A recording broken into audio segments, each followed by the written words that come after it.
Hello guys, it's Tony here and I'm back again with another video. So I have a very big question for Fiverr sellers. How do you take your Fiverr clients off Fiverr? I mean, taking them from having a conversation inside of Fiverr to taking them outside of Fiverr, having a conversation, maybe WhatsApp, Facebook, anywhere, emails, and taking payments also off Fiverr without getting blocked. How do you do that? Is that even possible?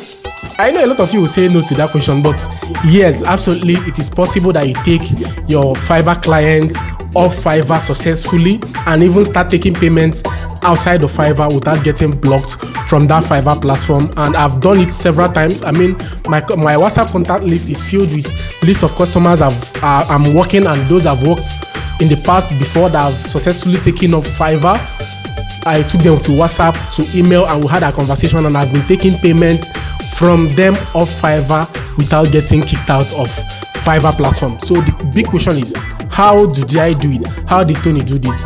And this is exactly what I will share in this video. Please make sure you watch to the end of this video so you know how to do exactly that. And don't forget, give this video a like, subscribe, leave a comment if you enjoy my videos and if you want to see more of it in the future. So without further shalaye, let's dive into the video. In the beginning, I asked you a question, right? Is it even possible to take your Fiverr clients off Fiverr without getting blocked? So the answer is yes. But let's get to the nitty-gritty of this question. Why even take your clients off Fiverr? Why take them from Fiverr to outside of Fiverr to have a conversation? Number one reason why you should take your Fiverr customers outside of Fiverr is that Fiverr is limited. Like Fiverr is restricted to your conversations, to what you can do, to the payments, and so many things that you can do. Not just that they restrict, there are so many restrictions.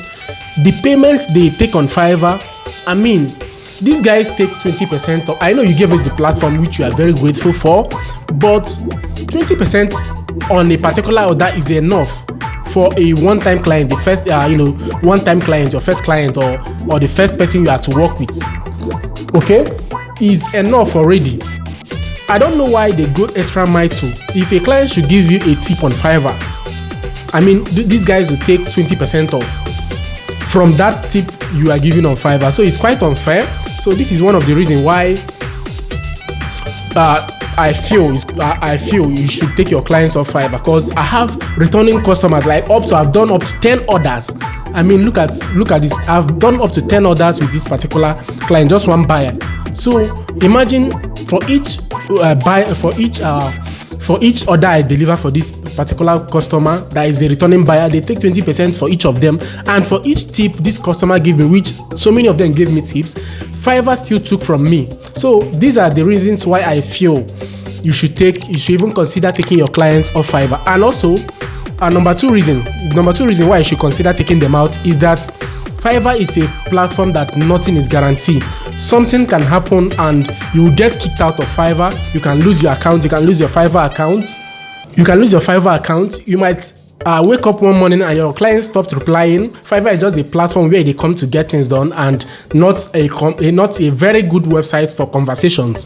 Okay, so if you're carrying out a project with a customer, you need easy communication platform like Facebook, WhatsApp, mail, any of these things, and Fiverr doesn't offer that, although they just recently introduced video calls on Fiverr, which is not still effective. Okay, so these are the three major things why you should even consider taking out Fiverr clients off Fiverr. Okay, so having explained all of these things, so how then do you take your clients off Fiverr?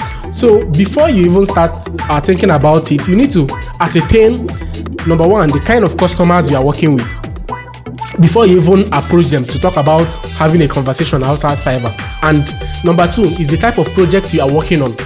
So let's take, for example, sometime in the past I offered website design services on Fiverr. Okay, and I have this buyer that we have done like 3 orders in the past, 4 orders in the past, and I see that this person is very, very comfortable and very, very open person that doesn't mind if our communication goes beyond Fiverr. Okay, so now that I know that me and this customer or buyer on Fiverr has a very good relationship and is beyond professional and also very cordial, so I can easily approach this customer and say, hi, what's up, I can just type a message, tell him these are human beings you are talking to, so there is no a particular format to these things. Okay, the only where you have a format is when sending that message, so that Fiverr doesn't kick you out, because Fiverr abhors communication as outside Fiverr, except it's related to that project you are working on. Okay, so here is how I approach my customers, which I know that I'm very comfortable with, and they are also comfortable with me talking outside of Fiverr. So this is what I tell them. Okay, hi sir. I give them update about that particular project, and I tell them, okay, I know you are not always here to respond to my message. Would you be open to, or would you share me any other means of reaching you? Any other means? I don't even mention WhatsApp, or I don't even mention any of the platforms, because once you mention them, Facebook will, Fiverr will come after you. They will watch your messages and see, you are trying to Kolobi or Sabi, then they go after you. So I just tell them, will you be open to any other platform, to fasten our communication, so that I will give you updates and communicate with you on the progress of this project. Boom, that's it. Okay, so you see how I came about. So I told them, I approached them as if, not as if, this is what it is. Okay, the statement I'm making in what I wrote to the client is telling them that, okay, Fiverr is not that effective for communication. Would you be open to just add me on some other platforms? And most times they suggest email. Okay, here is my mail. Boom, the person will drop it. Okay, here is my WhatsApp. The person will drop it. Okay, here is my Facebook. Add me up, and the person will drop it, and you guys take it off from there. And the moment they drop it, and you say, okay, thank you, for me to also just kind of confuse Fiverr, because they will be in your inbox watching you. Also, after the person replies me, I go on and tell the client, okay, thank you.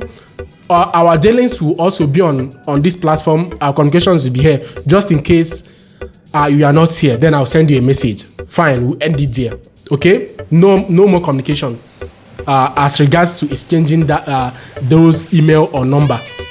All right, so then I go over to whichever platform he sent me, WhatsApp, Facebook, email, and reply him immediately and tell him blah blah blah. Okay, this is where he gets me. Okay, let's talk here often, and we get talking. So on the process of talking, then I suggest to the person, let's take payment off Fiverr. Like, I'm getting ripped off.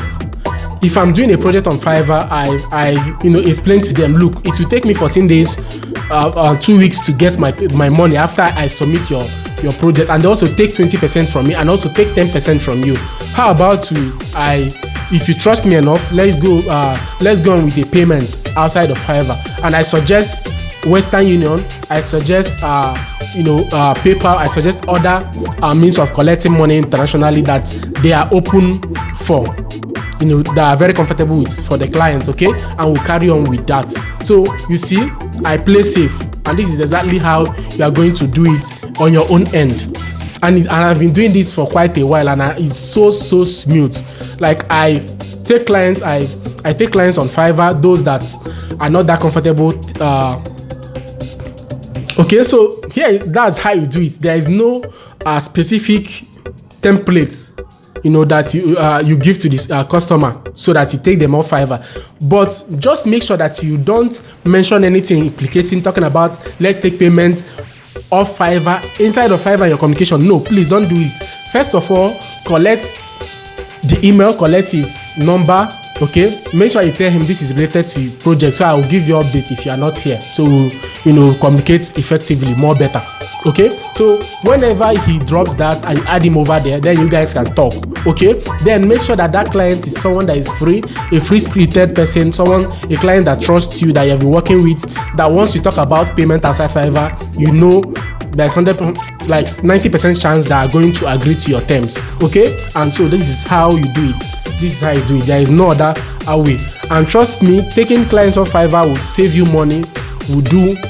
You earn more, and you even develop a personal relationship with your customers. Okay, apart from work, you get to joke and talk about life and all there is that you won't do when you are inside of Fiverr, when you have that kind of communication inside of Fiverr. Okay, so I think I've explained it well enough that anyone watching this video will get the gist of where I'm driving at. So try this out, and I would like to get your responses. If it works for you, do it carefully please, so you don't get kicked out of Fiverr. And let me know in the comment section if you have tried it before, if you have done it before, if it works for you. Let me know. And also if it works for you, then come back and comment on this video. Tell me, Tony, this tip worked. I'll appreciate that a lot. I'll be looking forward to reading from your response.